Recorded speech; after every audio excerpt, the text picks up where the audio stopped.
We'll call the city council meeting to order. Clerk, please call the roll. Councilperson Lamore. Here. Felder. Here. Whitman. Here. Echoangeli. Here. Vining. Here. Germaini. Here. Mayor Clark. Here, I'd ask we all please rise for the invocation. Remain standing for the Pledge of Allegiance. Working together, give us wisdom to make the right decisions, your understandings to listen to each other, and your compassion to promote the peace and welfare of the residents of this community.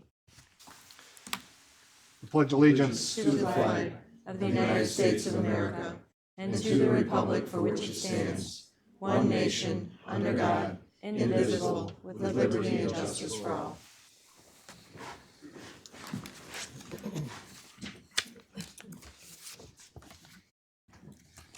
Clerk, first item, please.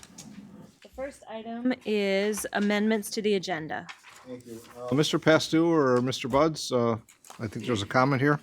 Your Honor, if I'll have Mr. Buds, we'd like to amend the budget, or amend the agenda tonight, so. Okay. Your Honor, I would recommend that we add an item after item 14 to consider information presented in an attorney-client privilege written communication and to go into a closed session for that purpose. So,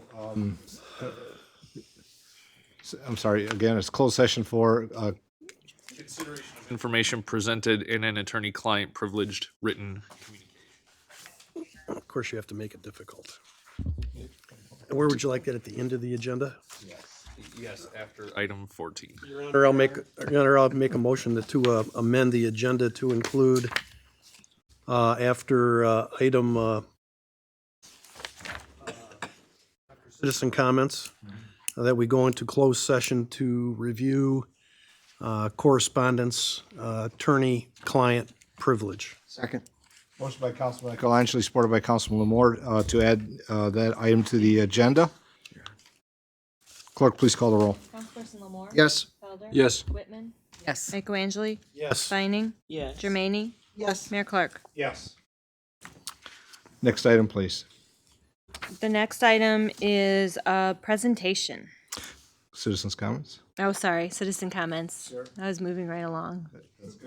So we, as is on the agenda in every council meeting, there's two opportunities to take comments from those here present. If there's an item that you wish to speak to not related to an agenda item that's not on the agenda, you could speak now, or of course you could speak at the end of the meeting as well.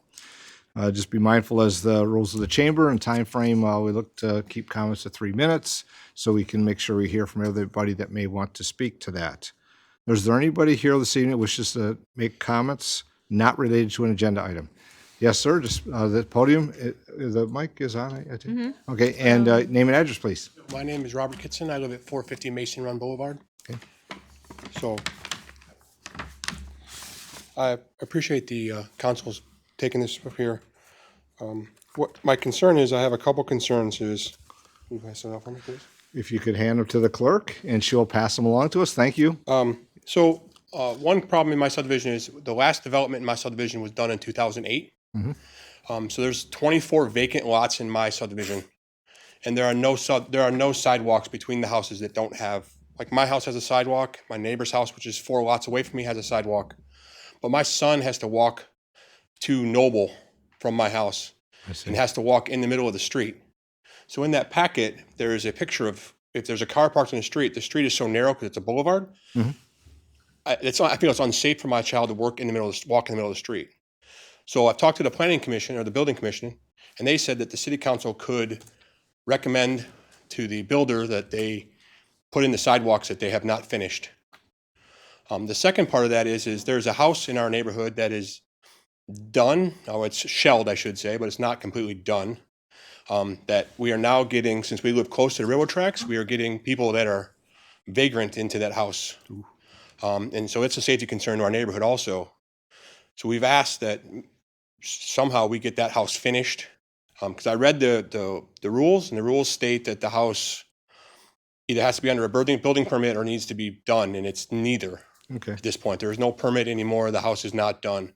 So in that case, there's no sidewalk in that front of that house either, which there's a picture of that house in the packet also. So I'd like to get on a few other agenda items so we can talk about it. I know I only have 3 minutes, so. I think what you said gives us the information we're looking for. Yes. So I'm going to give a couple directions. I know the city manager has his notes. I know Yes. Mr. Green from planning is here. And one thing we'll want to get is identify what, I think I may know the home you're talking about if it backs up to the tracks. It does. Okay. So, and then a follow-up contact. So make sure that we get your information before you depart where, a phone call. Yes. Well, the information, we always go through the clerk, gets passed to the council, we'll review that, and then we'll give it to the city manager to go back to the appropriate location for a follow-up contact with you, but also the building department, the planning department, that they make those visits. Yeah, so in the morning, I'll email the clerk the PowerPoint that I put together that's in that packet, so you Oh, can that'd be all see it wonderful. and review it. That'd be great, because we do look at those, and we also try to make sure that we see what the timeline is, and I know the city manager, I'll look to Vince now if there's any other comments you want to make, Vince? No, I think we'll follow up on Yeah. what we have here, so I think Okay, get back with you and certainly Yeah. report back to city council. sure. And when the clerk receives that, I know she'll disseminate that to the council as well for review, and Great. I appreciate you being here. Thank you. Thank you much. Thank you, young lady.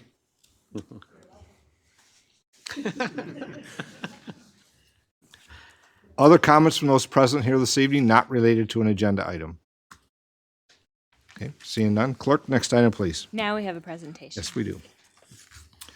So we have a presentation on the agenda, Lieutenant Teresa Herrick, but I see that Chief McCormick's going to come up, make some introductions and some comments, and we'll talk about this presentation. Good evening, Honorable Mayor and Council. Charles McCormick, Chief of Police. Thank you for this opportunity to recognize Lieutenant Herrick and her accomplishments at Eastern Michigan University School of Staff and Command. In addition to her graduation, which was on October 11th, she was the salutatorian of her class. Lieutenant Herrick averaged 99.5% on all of her projects, papers, and examinations. The valedictorian was 99.7%. Eastern Michigan University School of Staff and Command has a reputation of excellence. It's an intensive program, consists of over 350 hours. So Lieutenant Herrick started this journey in February of this year. 1 week a month, she spent her days up at Eastern Michigan University. Some of the knowledge, skills, and abilities learned during that Staff and Command program were problem analysis, management situations, project management, grant funding, managing fiscal budgets, and managing personnel matters. Lieutenant Herrick marked the 7th department member to graduate from Staff and Command. She's an 18-year veteran, promoted in 2016, so going on 3 years this December. And certainly think that Lieutenant Herrick represents a bright future in leadership for the city of Monroe. And I'd like to turn it over to Lieutenant Herrick. I'm sure We'd she'll like have to hear a lot from to say. Lieutenant Herrick. Thank you. Congratulations, first off. Thank you. Yes. Thank you, Chief McCormick, Mayor, Council, for this recognition. I'm very thankful to have this opportunity to attend the Police Staff and Command at Eastern Michigan University. It was a great experience being able to work with 44 other command officers across the state of Michigan, and along with all the instructors that I was able to work with. Again, thank you for this recognition. I appreciate it. Well, congratulations, Lieutenant. Thank you. Thank you. The project was on the benefits of a drone in public safety. I So was just going to ask that because when I was staff and command, and I know we've had other officers and firefighter command that's been to that staff and command, and they always have to have a project they do. So it's interesting. That'd be worth reading to see how that we implement that. Think of some of the conversations that this council's had in relation to items of recognition and not just crime, but other items that that type of technology could be utilized. I just think of the call that, or the previous person that just came up and spoke about an issue in their neighborhood, and you think about how you capture some of that data and film in a fashion as well. So that's wonderful. I'd like to be wonderful. Comments? Councilman Michelangelo. Congratulations, Lieutenant. Maybe for the city manager, it would be interesting at a workshop if the lieutenant can come and give us a presentation on the effectiveness of drones in public safety, both fire and police applications. It would be, I think it would be educational and eye-opening for us. That'd be great. One together. Thank you. Other comments from council? Well, congratulations again, Lieutenant. Thank you. Clerk, next item, please. Next item Under public hearing is item 2590, notice of intent to establish Telegraph Road Corridor Improvement Authority. So we have a Mr. Pastou, a presentation and then the public hearing. Yes, Okay. just have Mr. Cochran do a quick introduction before going into the public hearing. Excellent. Honorable Mayor, City Council, tonight we are taking the first step. It's on my screen. It's a great picture.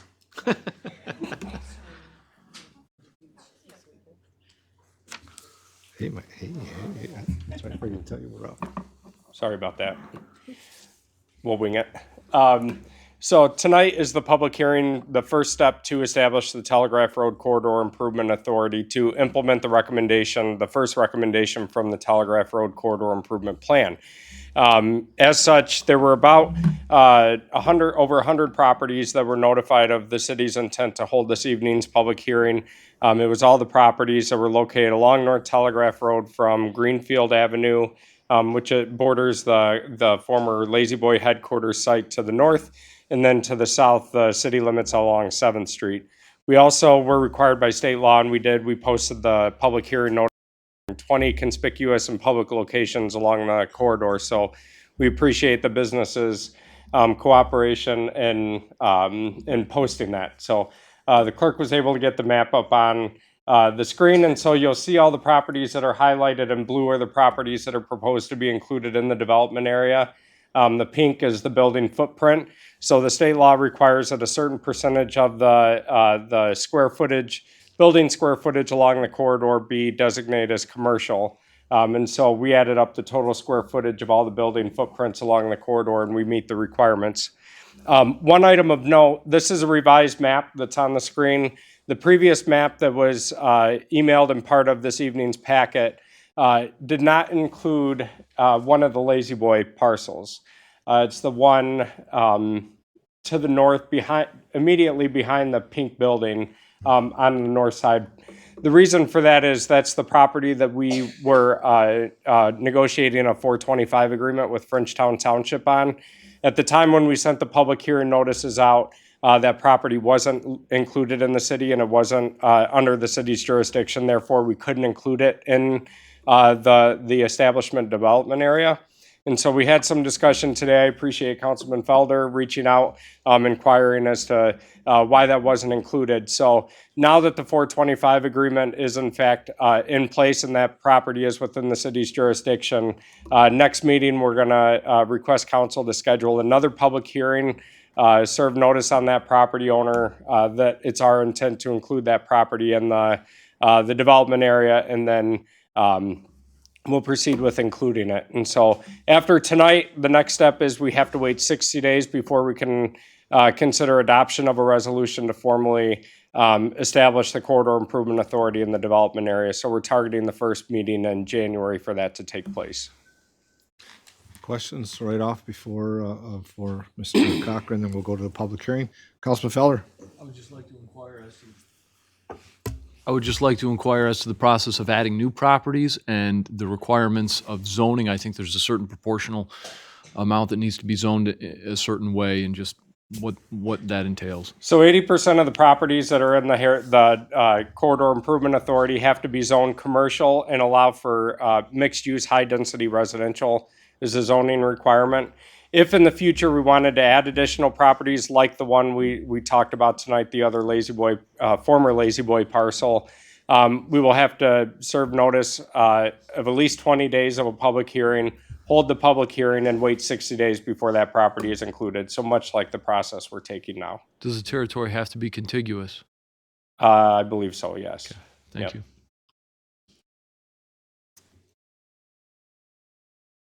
Seeing no other comments?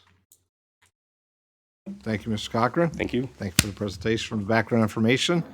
So at this time, public hearing. At this time, I will open the public hearing on item 2590, which is the notice of intent to establish a Telegraph Road Corridor Improvement Authority. Any comments from those present here this evening at this public hearing? Any comments for the public hearing? Seeing none, I'll close the public hearing. Clerk, next item, please. The next item is item 2585, public hearing for obsolete property rehabilitation exemption 101 West First Street. And there aren't any comments on file in the clerk's office. There are none. None. Okay, thank you. Yeah, Mr. Pastou, I think, Mr. Green's But have going to Mr. give. Green do the introduction for this item as well. Mr. Mayor, members of council, Mr. Pastou, Jeffrey Green, Director of Community Development. What you have before you tonight is actually kind of the second iteration of this application for an obsolete property exemption certificate. Originally, what came in from Mr. Wickenheiser, representing 14 West First LLC, was a request for a 12-year abatement based on a $50,000 investment in the property. As we went through this at the Economic Development Review Committee, the committee adopted a matrix, and essentially what we recommended back at that point in time to the city council was a 6-year tax exemption. Shortly after that, there were some discussions with Mr. Wickenheiser and 14 West First LLC, and they resubmitted the application, which again is before you tonight. You should have a new resolution on the desk in front of you. But the new application was for approximately 4 to 5 temporary jobs. We're assuming several full-time jobs on a more permanent basis. And Mr. Wickenheiser has revised his investment numbers to over $160,000 for that project.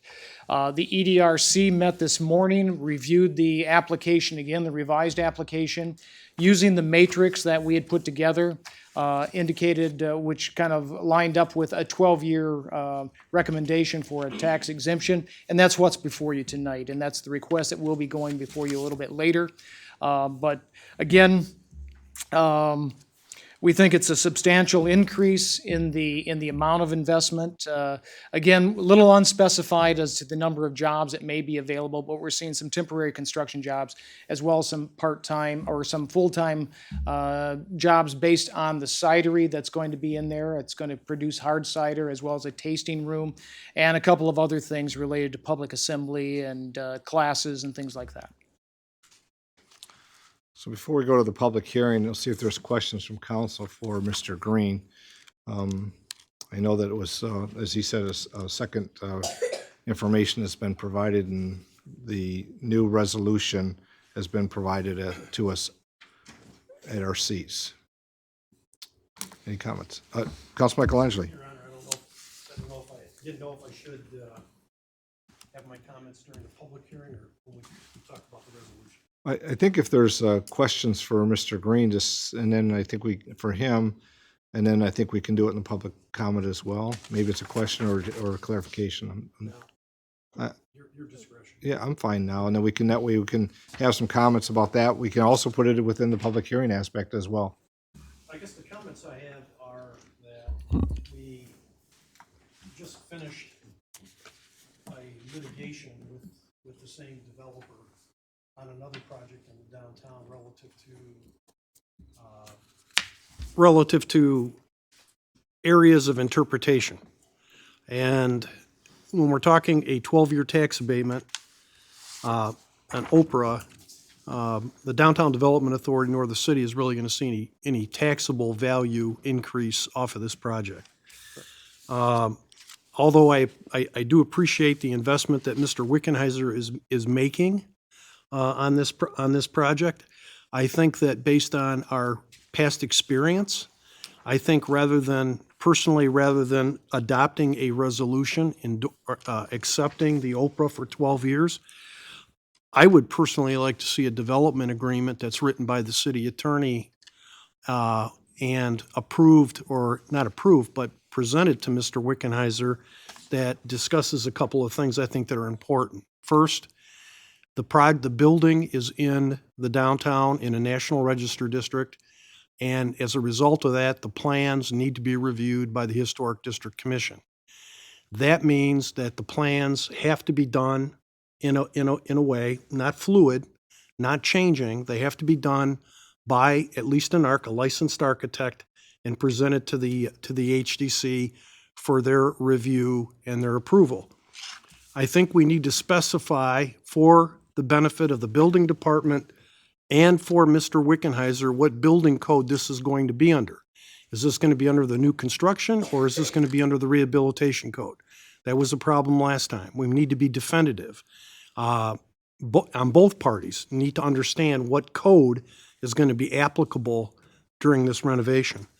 And the other part of it is, and I think it goes with the HDC, is that the floor plans for this building, because we're talking assembly, cidery, we're talking tasting room, we're talking, is there apartments or more commercial on the second floor? Originally, in the first iteration that came to us, there was going to be a residential on the upper floor, which is currently currently it's inaccessible. He is going to build a new assembly, a stair assembly, of course, to get up there. Since this new application or revised application come in, Mr. Wickenheiser has indicated he is not going to put residential development in there, but rather is going to use it as a commercial space. Okay, so these are things I think we need to, everybody needs to be on the same page with, relative to the, what the occupancy of the building is going to be, what code it's going to be rehabbed or constructed under, plus the idea that, unlike some of his other projects, this project is going to require having the plans go before the Historic District Commission for approval and review of what happens on the exterior of the building. Personally, I'd rather see all that in a development agreement rather than in a resolution, based on our prior experience. Those are my comments, Your Honor. Councilman Moore. Yes, Jeff, just a couple of questions here. I agree with Councilman Michelangeli that we do need to spell it out, one way or another, because we've had problems in the past with this. And are we setting a precedent by some of the actions that we're going to take?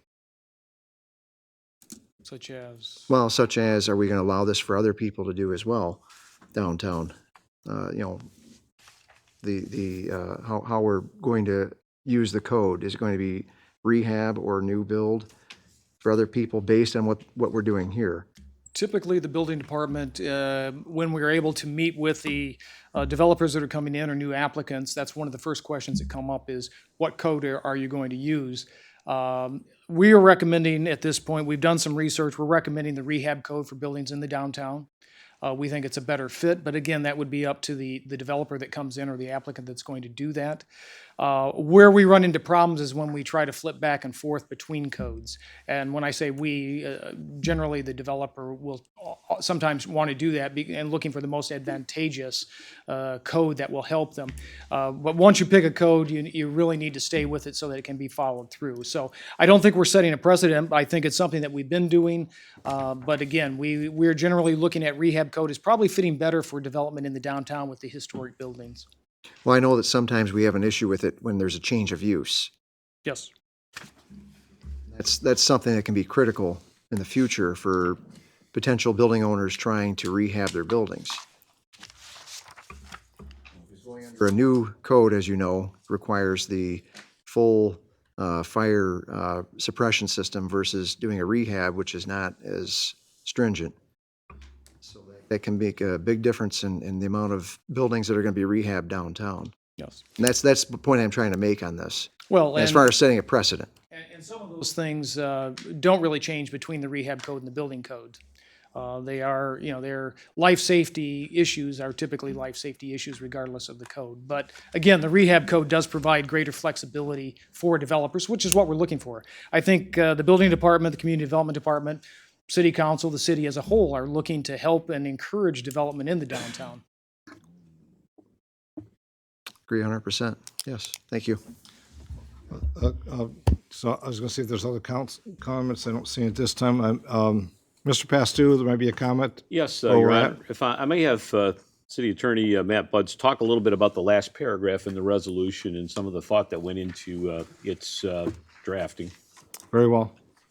Your Honor, we added a further resolved section that talks about the proposed project being in compliance with all applicable laws, rules, codes, ordinances, regulations, or other requirements, and that all permits or approvals be obtained from the city or any other governmental entity prior to the commencement of any work, based in some part upon the concerns that Councilman Michelangeli articulated.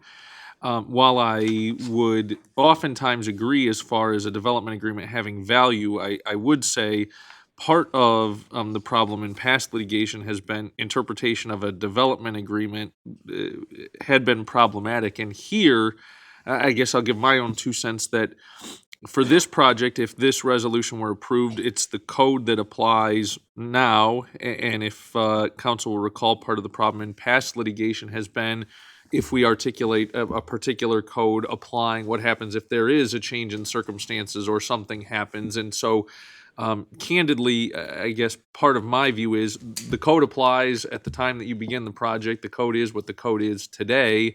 And if it's a rehab eligible property, I certainly know the building department has taken the position, if it can be rehab, great, that's what will be done.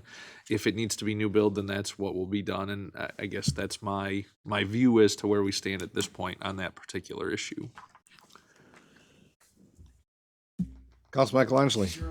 I tend to defer to legal counsel, but I also have been involved in these type of paragraphs. And there is a lot of interpretation that goes into this paragraph that says, in compliance with all applicable laws, rules, codes, regulations. I really do think, based on our experience, we need to be specific in terms of what our expectations are, and Mr. Wickenheiser needs to be specific about what his expectations are. And then I think we're all on the same page.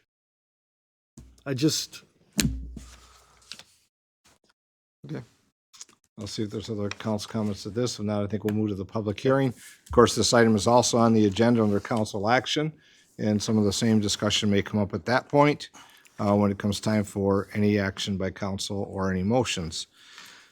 So at this time, I think I'll move forward and open the public hearing on item 2585, public hearing for obsolete property rehabilitation exemption for 101 West First Street. Any comments from those present here this evening regarding this public hearing? Any comments from those present? Seeing none, I'll close the public hearing. Guess I could ask the council again, but we'll get those comments at the time of the council action, I'm sure. Clerk, next item, please. The next item is under council action, item 2589, resolution to approve obsolete building rehab act incentive 101 West First Street. Which is what we just chatted about. Mr. Pastu, I don't know if there's any other further comments or from Mr. Buds or Mr. Green. I think maybe there's a follow-up here. Be clear on the resolution and the language, because I know from the first meeting with the EDRC and today there's some adjustments, and so we clearly understand those. Yes, Thank you. and that's what I simply want to say was remind everyone, again, when the agenda, and all of this occurred within the time the agenda was put together last week and went out, it has changed from a 6-year to a 12-year recommendation. The investment is $160,000. No change in the number of potential jobs that could be created, both temporary through construction as well as permanent full-time jobs in that position. So just wanted to make sure that that was clear for this because, again, we were unable to change the agenda item at that late date, so. Mr. Pastu, any other comments? Yeah, Your Honor, Mr. Buds and I just had a quick little conference. If there is inclination on the part of council to want some sort of agreement to go with this, I would ask that you table the item and just give us the direction, and we'd bring it back in a couple of weeks for your consideration again, if that's the pleasure of the city council. I have some comments, and I think there may be some additional comments from council on the item. Listening to the council comments, knowing some of our interaction has been favorable in the past, but we've also had some challenges in the past. Having some additional information that address the comments of a couple of council members would fit for me. I think that rather than voting something down as it currently is, asking for items of clarification as was presented, I think would be beneficial not only for us, beneficial for the applicant, so it's clear for everybody as we move forward. So that's just my first comments. Councilwoman Vining, I think you have a comment? A question, Your Honor. Oh, yes. Could I ask Mr. Green, how did we go from the 6-year to the 12-year? I like the idea of, go along with your recommendation, but I was just wondering, how do we get from 6 years to 12 years? The October EDRC meeting, the committee adopted a matrix that looked at the amount of investment, the number of jobs created, and then if you follow that line, gave you a number of years. With this change, with this revised application, 14 West First LLC increased their investment from $50,000 to $160,000. On the matrix, if you followed about 3 or 4 jobs and $160,000, that puts you in that 12-year range. And that's why the recommendation. And the matrix has been something that has been talked about by councils over a number of years since I've been involved with the planning department.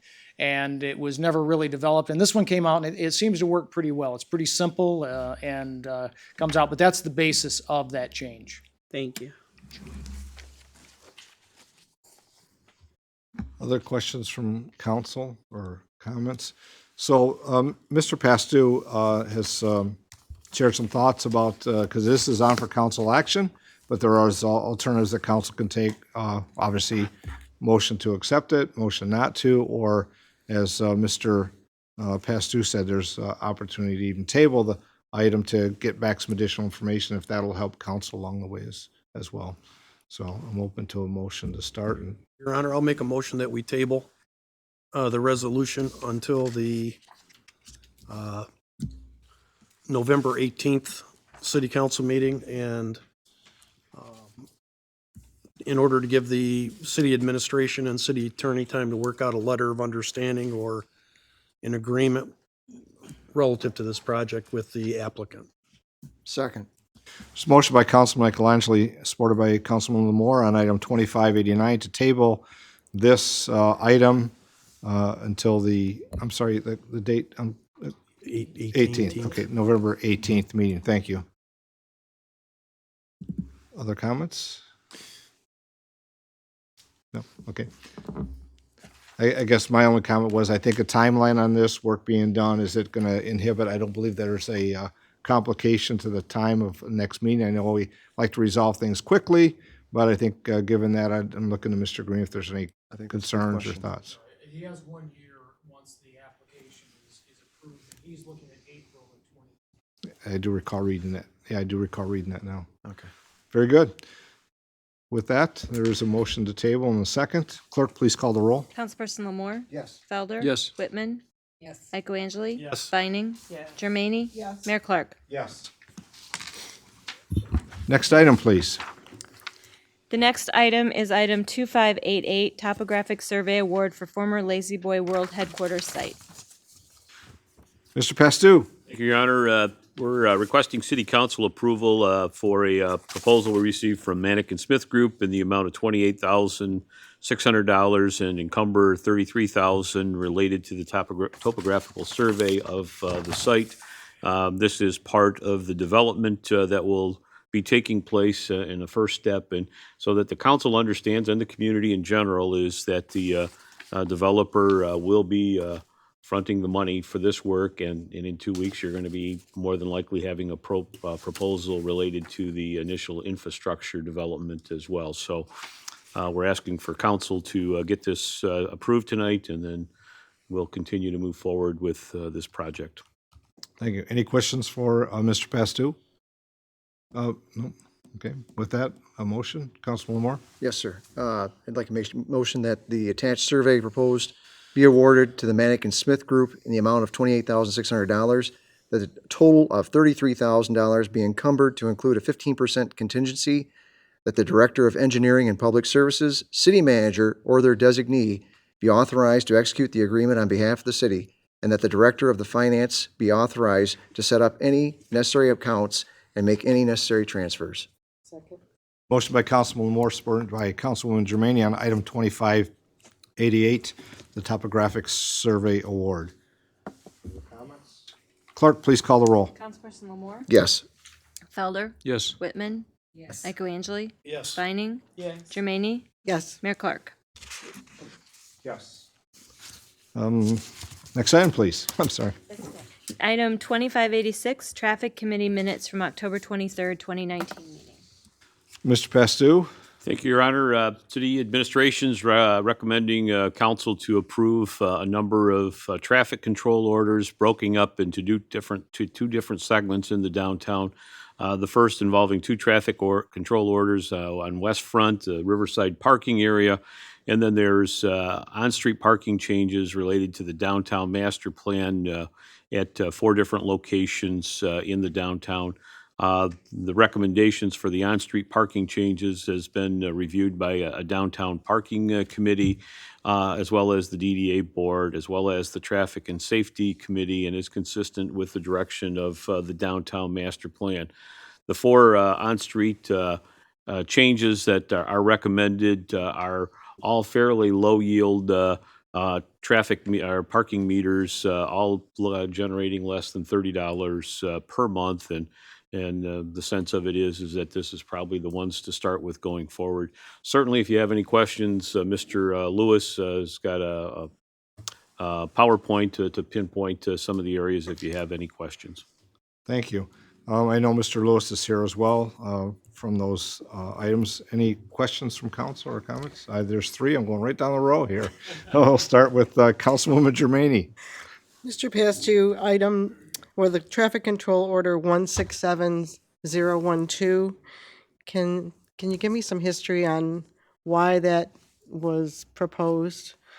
That would be the Monroe Street to the Washington Street on 2nd Street. It's 1 hour parking signed. Refer to Mr. Lewis and or Miss Knoll on that. So I do know that looking at the schedule that was part of the package to the Traffic and Safety Committee, that I think that segment there did not generate, again, very much in the form of parking from a metering standpoint, and felt that this would be a good implementation. So, well, Ms. Knoll's going to step up, and it was regarding the particular item on the traffic control order. If I heard correctly, is it the East Second to west of Washington. Convert to 2 hour meter parking? Currently, it is metered and time limited. In the downtown master plan, it calls for it to be time limited only. So the goal in this particular exercise is to cover the meters beginning March of 2020 for a several month period, so that these proposed changes in the downtown master plan could be implemented. So what the parking committee started with what I'll call the lowest hanging fruit, meaning we looked at a chart of revenue from all of the different paid parking areas within the downtown and identified the 4 lowest utilization areas as the target for where the implementation could begin. So this is underperforming revenue. However, the retailers that are in that area, isn't that going to cause some dissension? Because an hour to shop at a retailer isn't very long. It already is 1 hour there. I thought it was. It's 1 hour and time limited, I believe. So we're going from 1 hour metered to 1 hour signed. It's the same. Doesn't it say 10? No meters. All we're doing in that particular block is covering meters. So I'm just going to step in because I think what they're looking at at least in the fact sheet, and I'm looking at Patrick because he's got the traffic controller. It says 16-012 converts 2 hour meter parking on both sides of East 2nd Street between Monroe and Washington to 1 hour sign parking. So it's 2 hours. Yeah, It's in the master currently- plan. I'm sorry, I Yeah, go ahead. misspoke. It's in the master plan. It calls for 1 hour. The 2 retailers that are on that particular block, which are Health Matters and Monroe Jiu-Jitsu, have been informed. I personally sent them an email informing them of the rationale about why this was being proposed, and have not heard any negative comments from them. And if I recall correctly, at one point, Monroe Jiu-Jitsu actually petitioned the city to make changes with the metered parking there as well. What about David's Jewelry? Anything from them? Did not communicate No. with David's Jewelry. So that's one question. I'm going to work down the path. Councilman Lamore, you have a question on this item? I'm trying to figure out which one it is, to be honest with you. There's a question on the initial one, I believe, which is 067-009, which is inside the new parking lot there, the Riverside parking lot. what you're gonna take, is it the 18 spaces? Is that the one? Okay, so that is, that was, okay, so there's actually several different actions in this Yes. particular. That particular location came from a request from one of the business owners on that block. Is it currently free parking right now? And you just want to convert it to 2-hour parking? It's Is that what that is? currently complimentary parking, and it's currently no time limitation. Okay, So all the right. only request there for those 18 spaces is to institute a 2-hour time limit. Okay, And that's to combat a measure to try to deal with long-term parkers who are parking in the places that should be I the most understand. convenient. There was just basically a question, just trying to figure out what it was more than anything else. 168-004, give me a second here, which is, I believe, going from 10-hour metered to 1-hour signed on both sides of West Second Street between Cass and Monroe. So that is, where are we at here? That is by the museum, am I correct? In between the museum and Jack Spike's? Cass, you can see the Yeah. picture behind you is the pink to the very far left. Currently, yeah, that is metered and long-term. However, my reconnaissance, at least I checked it out several times, and we noticed no one really ever parks there. I actually included a photograph of a site visit that I made that shows that there is no one currently parking there. So the thought process is, if it becomes a 2-hour time limitation, maybe that would make some more convenient parking, because we think the meters there are a deterrent to utilization of those spaces. Right, so but it's saying going to a 1-hour signed parking. And that would be, in that location, would be 2-hour. The 1-hour locations are on Second Street, east and west. The 2-hour time I limitation. think I think we might have got confused here. He is speaking about the West Second Street between Cass and Monroe, Yes. adjoining the. In Cass. Going from metered to 1-hour versus going metered to 2-hour. Correct, that would be 1 hour. Okay. I mean, I'm just asking out loud, does it make sense to go to 2-hour because it's so lightly parked there? The recommendations that we were following were specifically out of the map of the master plan. Patrick, did you include that map in here? That should be one of the slides. Yeah, one of the slides is going to show what the recommendations were. Be the map.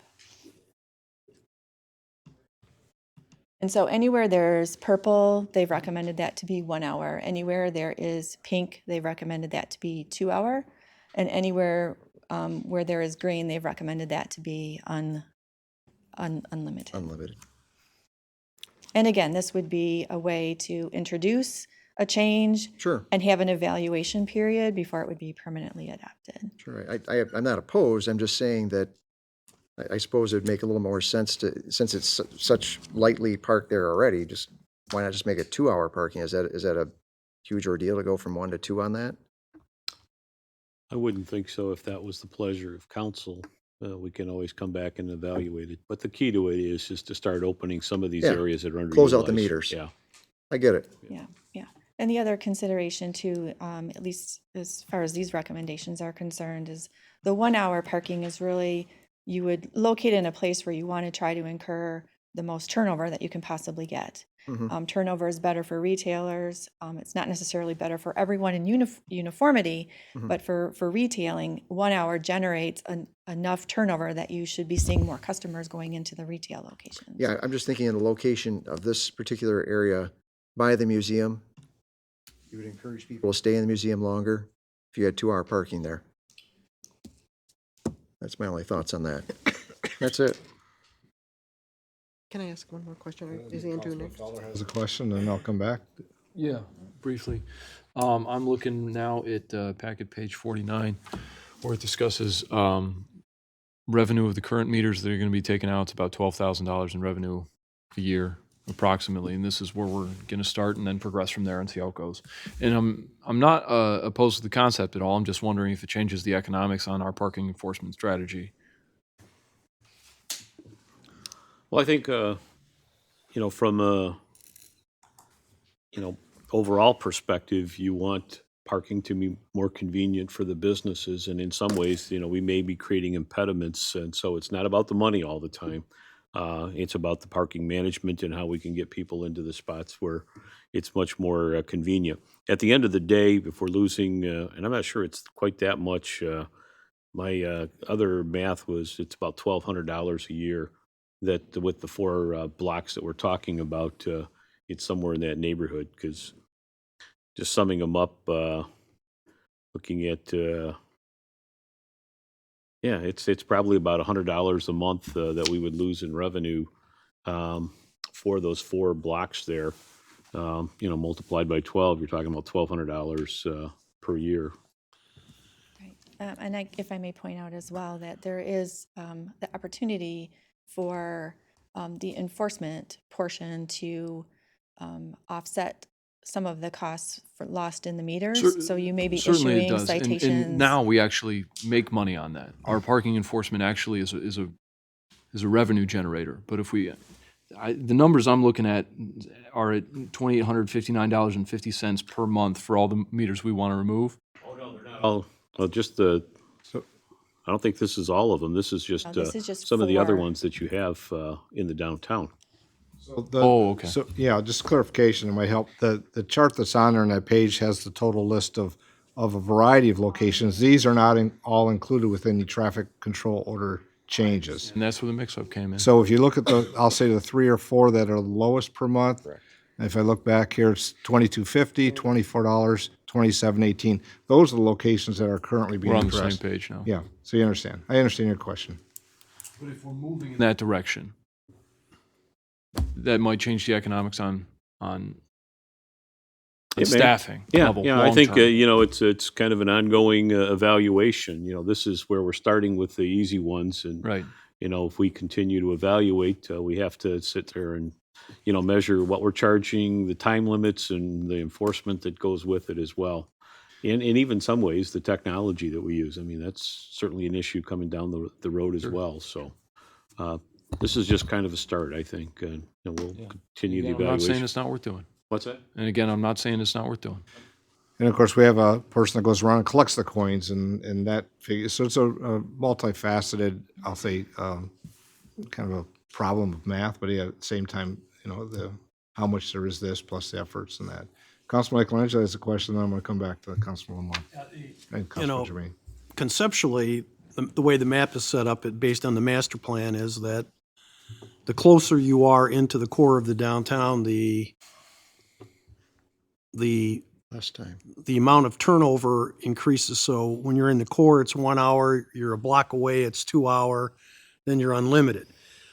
I'm going to submit that we're never really going to be able to analyze what the economics of our parking is. And strictly speaking, because we're going to get into this area that really causes a lot of community conversation, is the fact that we have this parking validation program where I could park on a 1 hour space downtown. I could park there for 4 hours and I could get my ticket validated. And it's not an enforceable issue. So to me, the parking management program that's in the master plan, I had issues with at the very beginning because it doesn't present the whole picture. If you're going to have you're going to get rid of the meters, and then you're going to require that the parking is going to be managed through enforcement, then you have to get rid of the validation program, because otherwise the validation program just basically rewards people from parking on the street and getting their tickets validated. So you're never really going to make any money. And my question is, long-term, who's going to manage and repave all these public parking lots? Because we're not increasing it, we're not getting any revenue to basically pave the parking lots because of the validation program.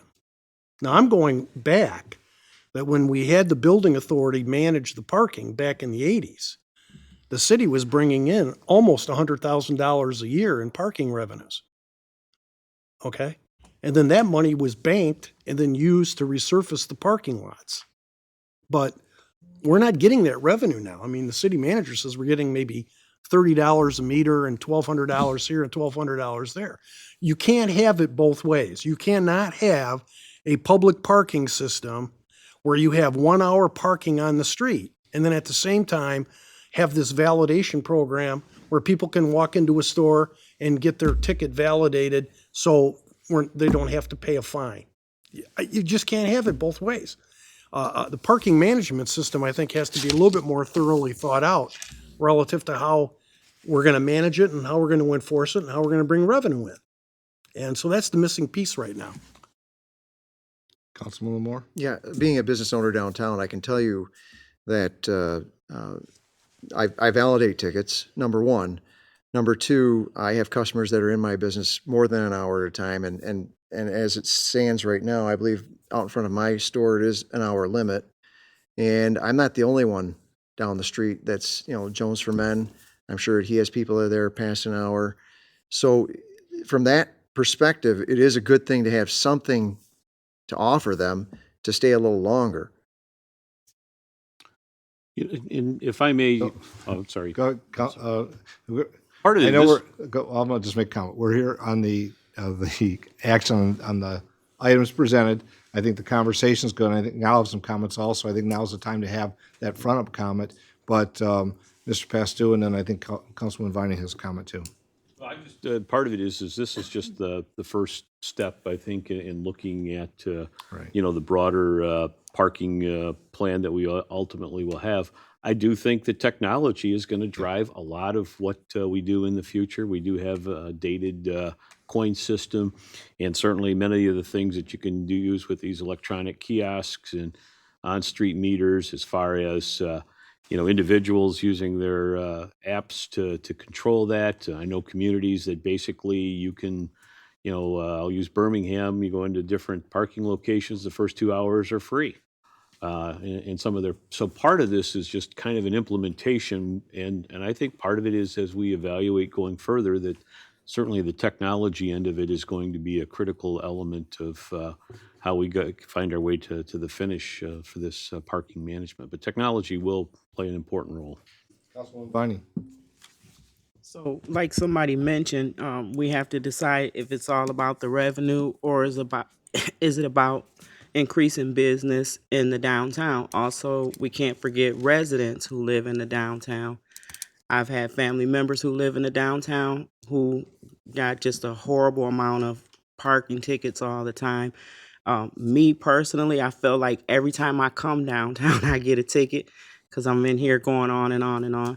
And I like the fact that those can be validated. I don't want to have to pay for a ticket when I'm here taking care of business, And so I think that's what we have to decide. Is it about bringing in $12,000 or whatever the number may be? I know it's not up in the hundreds of thousands of dollars. Or is it about making shopping and living in the downtown more convenient for the residents?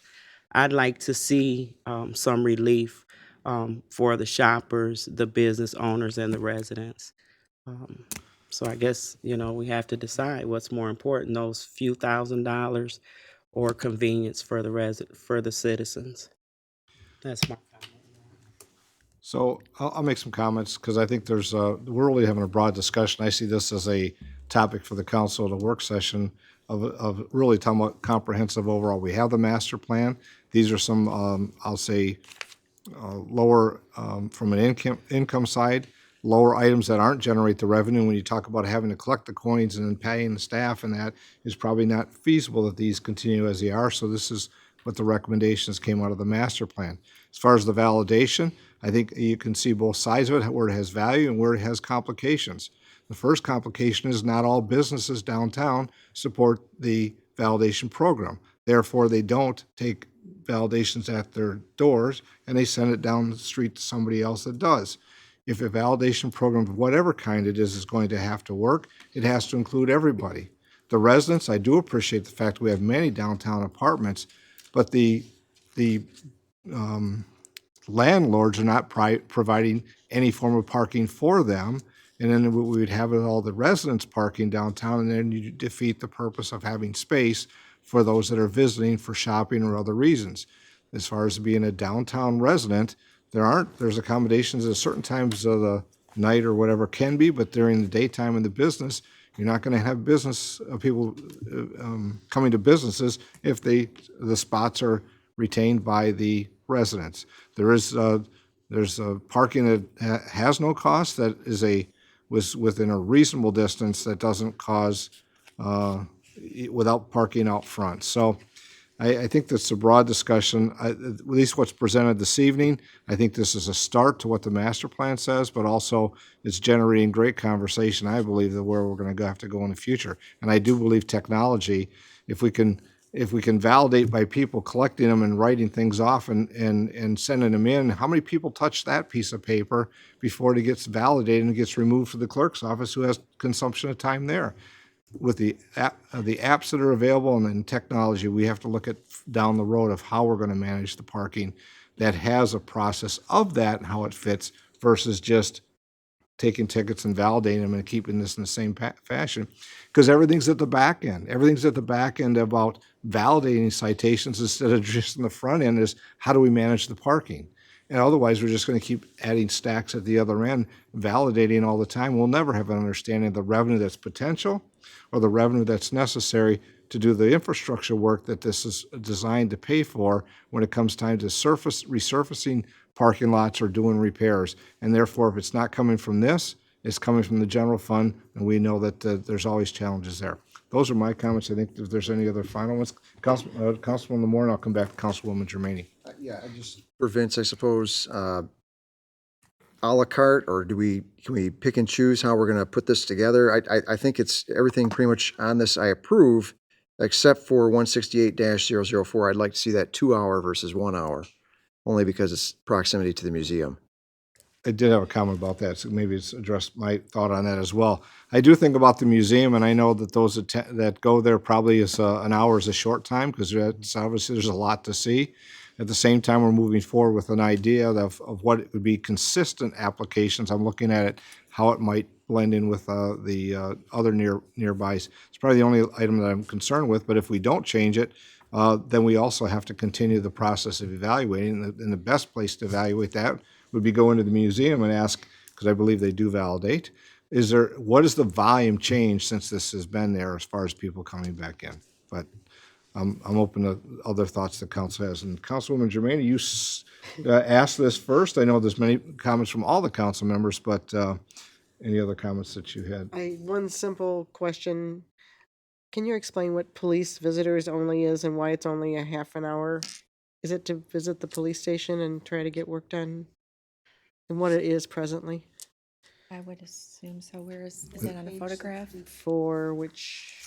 I see Mr. Lewis is, Yeah. maybe has, I don't know if he has an answer. If Ms. Knowles does, that's good. It's staying the same? All right, you threw me a wrench there. That's okay. Well, that's all right. Honorable Mayor and Council, Patrick Lewis, Director of Engineering and Public Services. Only the items in bold on the traffic control order are the only ones that are Okay. changing.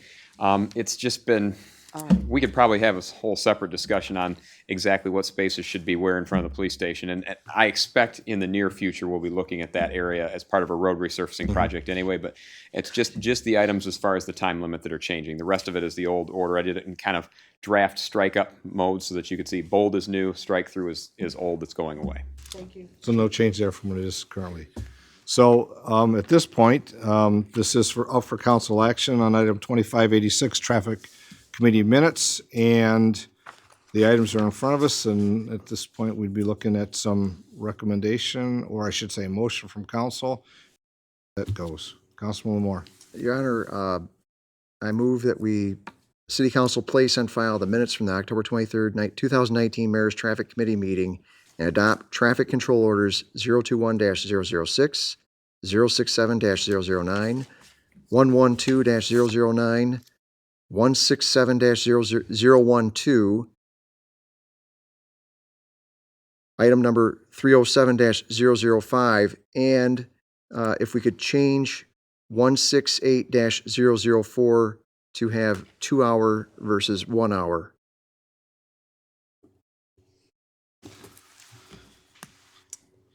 That's the motion on the floor. It requires a second. Okay, well, I've got two, so I'll start with my left. There's a motion from Councilman Lamore, supported by Councilwoman Germaini on item 2586. The Traffic Committee minutes as read and with the, I'll say amendment of change on 168-004. Other comments from council? Seeing none. Clerk, please call the roll. Yes. Felder? Yes. Whitman? Yes. Iko Angeli? Vining? Yes. Germaini? Yes. Mayor Clark? Yes. Thank you, Ms. Knowles.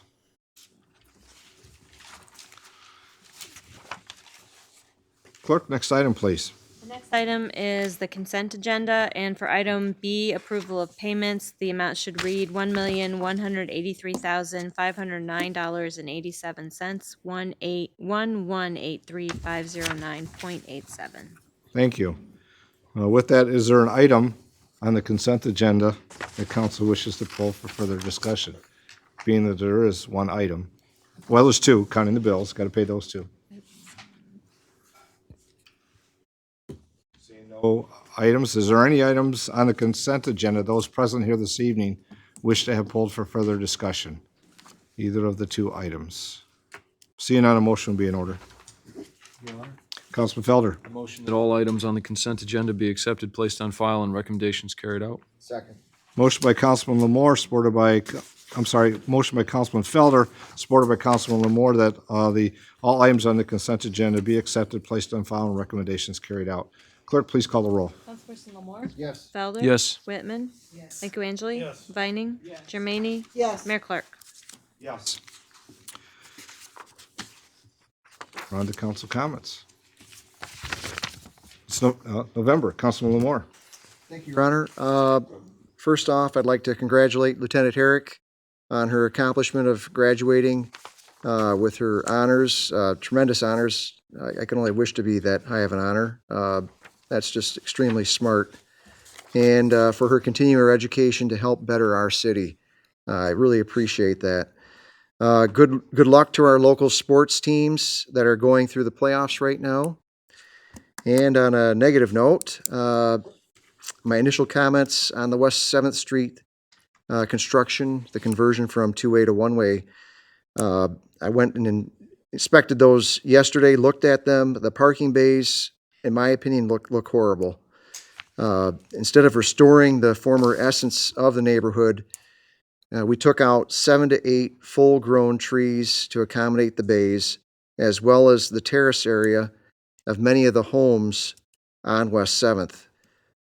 Just my observation, after looking it over yesterday, I was really not pleased with what I saw. And that's it. Councilman Felder. Thank you, Your Honor. As a fellow graduate of VMU, I'd just like to congratulate Lieutenant Herrick upon graduation.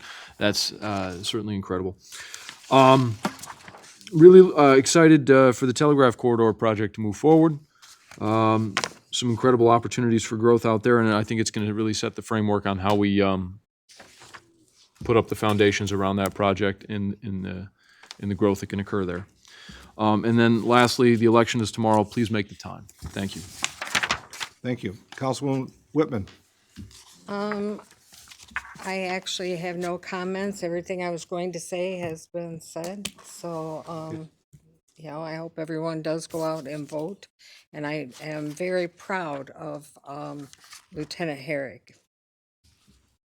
Thank you. Councilman Echolangeli. Thank you, Your Honor.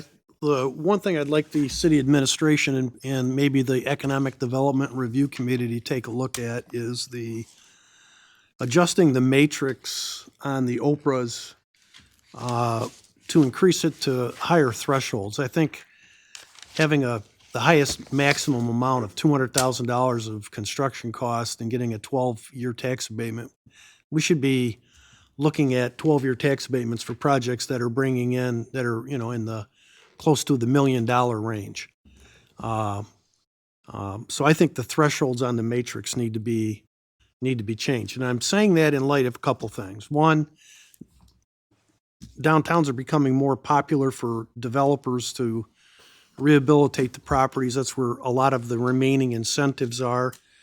And secondly, I think the council has to be a little bit more conscious in the future of handing out extremely long tax abatements in light of the potential for the decommissioning of the Detroit Edison plant. So you can't have a decline in valuation at DTE and at the same time give everybody that wants to do something a tax abatement. The tax abatements really have to be for something that is above and beyond. So with that said, I'm just asking the administration to take a look at that matrix for future applications. And with that, I just encourage everybody to go out and vote tomorrow as part of our great democracy. And that's all I have, Your Honor. Thank you. Councilwoman Finey. Your Honor, I also like to encourage everyone to go out to the polls and vote tomorrow. And that's all I have this evening. Thank you. Thank you. Councilwoman Germaini. I guess I have the most. Not yet. First off, I am extremely excited about the Telegraph corridor and our old Lazy Boy site getting a breath of fresh air. It will be truly a breath of fresh air when we drive down Telegraph after that is all implemented, investing in our neighborhood growth.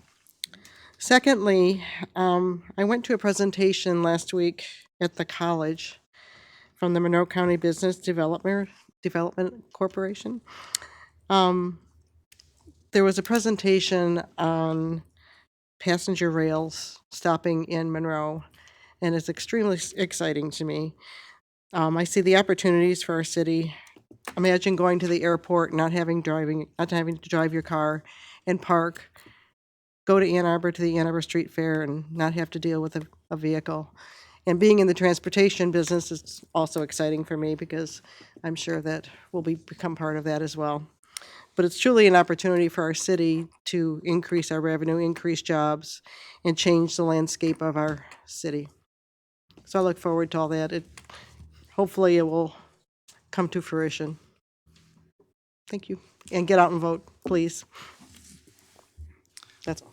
Thank you. Just a couple of comments. First, I want to mention that as the season goes through with our use of our athletic fields and our partnership with the Monroe Area Soccer Association, they presented a check back to the city for $450. I know that we have you talk about the programs and how they change and things change within our community. I know that they're very vibrant and continue to move forward for soccer for our the soccer association and the youth in our community out at Munson Park.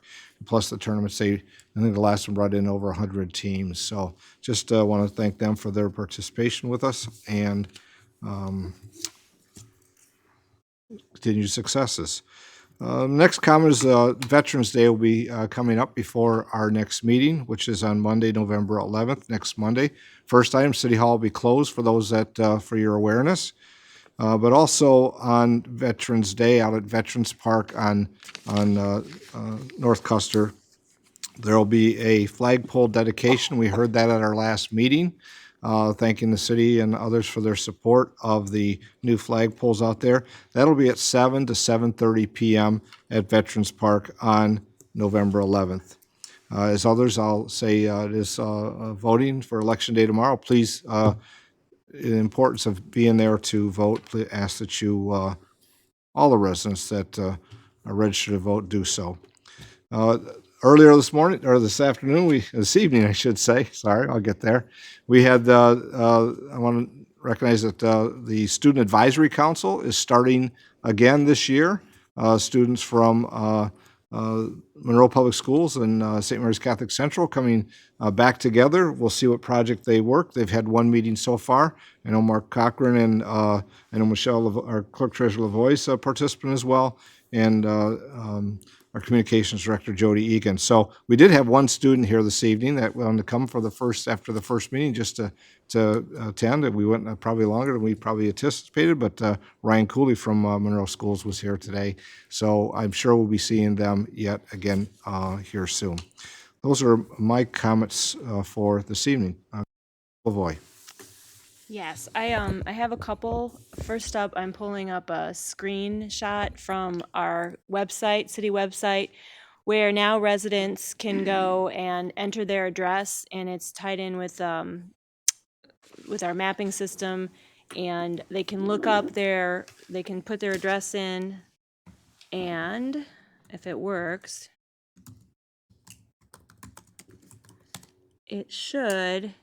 it'll show you the next election date that is available, where your polling location is. It has a link to register to vote in case you haven't registered to vote already, and then a phone number to find additional information. So this is available on our website, and it's a really exciting time right now. I commend council for their commitment to advancing technology and the staff. I've had the pleasure of working on some of those projects, and now I have the pleasure of working with the staff persons, Terry and Jody Egan, Director of Communications, and we've put together a few new things for this election in preparation for 2020. So that's something new. It can be found on the city's website. So we're pretty excited about that.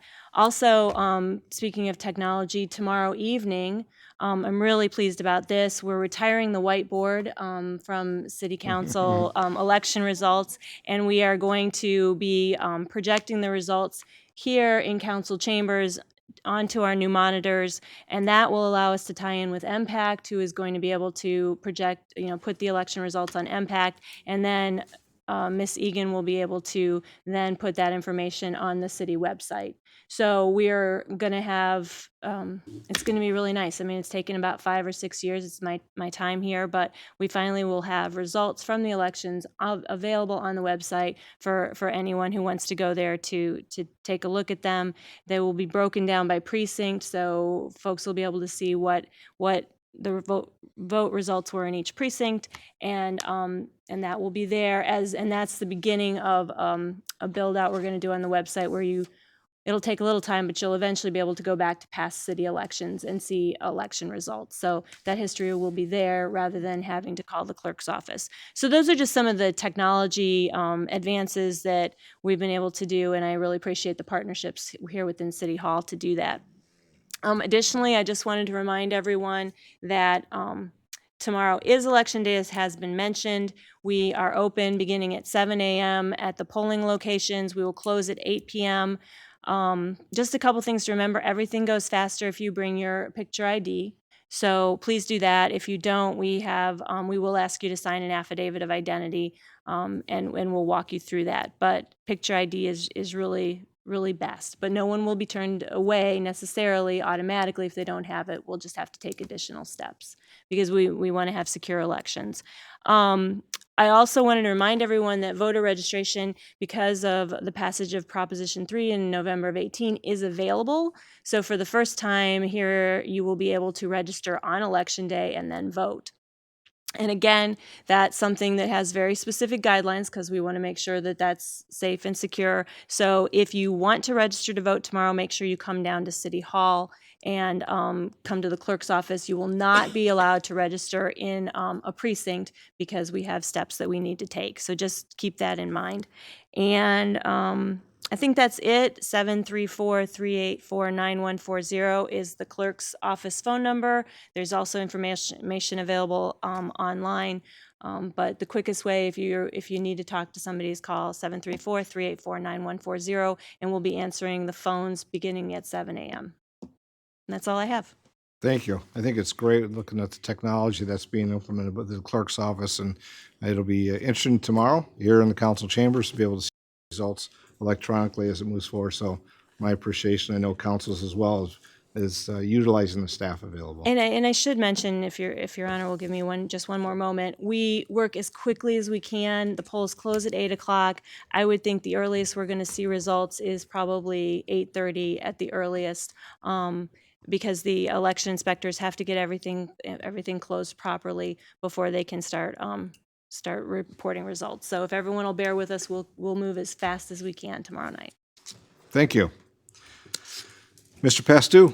Well, Your Honor, the only item I had was Mr. Lewis had reminded me that tomorrow night will be our last night for leaf bag pickup at the Jones Avenue facility. So just a reminder to the community, since a lot of the leaves came down over the weekend with the wind and the rain. And so.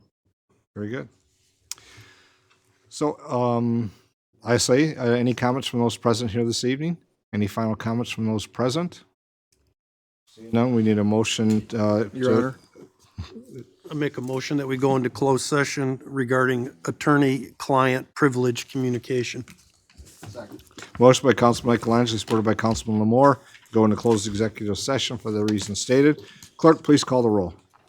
Lamore? Yes. Felder? Yes. Whitman? Yes. Michaelangeli? Yes. Vining? Yes. Jermaine? Yes. Mayor Clark? Yes.